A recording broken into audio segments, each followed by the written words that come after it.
د پاکستان د دفاع وزیر خواجه آصف ویلي چې په تحریک انصاف ګوند د بندیز لګولو په اړوند غور کولی شي او کو چرته په دغه اړه کومه پریکړه وشوه نو بیا به پارلمان ته رجوع کیږي. پارلمان به په اعتماد کې غستل کیږي او زیاته کړې ده چې د هغه په خیال دغه په حکومت کې د شامل اتحاد پی ډی ایم د ټولو ګوندونو دغه نظر دی. خو د حکومتي اتحاد نه بهر سیاسي ګوندونو په پاکستان تحریک انصاف ګوند پی ټی آی د بندیز لګولو مخالفت کړی دی. په اسلام آباد کې خبري غونډه ته په وینا کې نوموړي ول چې په ناخمامای پلان شوی بریدونه شوی دي او دا د عمران خان د یو کال خصوا او دا یې اخیری خربوا د پوزونو په ضد د ارادي وی چې دا کار یې وکړو او دا کار ټول د پلان لاندې شوی دی. نوموړي ول چې د ناخمامای د پیو په تناظر کې موږ د دې خبرې جایزه اخلو او امکانات شته چې په دې ګوند بندیز ولګول شي خو فیصله لا نه ده شوی. خواجه آصف زیاته کړه چې د ویایمې او تیایمې په لسیزه کې کو پچا بندیزونه لګول شوي هغه په سیاسي بنیادونو شوي، په سیاست کې اختلافات شوي خو په دفاعي ودانو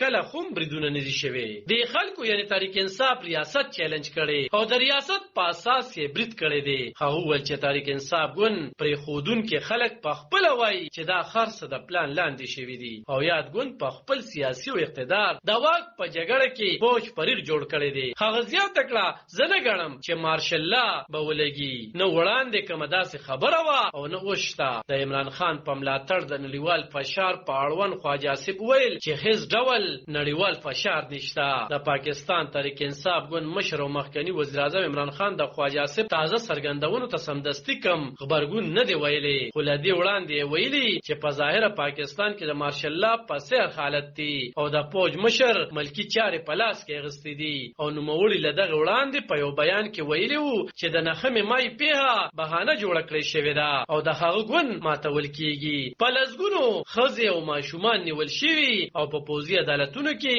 پرې مقدمې چلول کیږي. ځینې سیاسي ګوندونه په سیاسي ګوند د بندیز لګولو تایید او ځینې مخالفت کوي. د پاکستان حکومت ویلي چې د نخمې مای په پیغو کې ککړو په ضد به په پوځي عدالتونو کې مقدمې چلول کیږي او د ملي امنیت کمیټې په یادو پیغو کې د منصوبه بندۍ کوونکو خلکو را پارونکو په ضد د پوځي قانون لاندې د مقدمې چلولو تایید کړی دی. علب خان شیرپو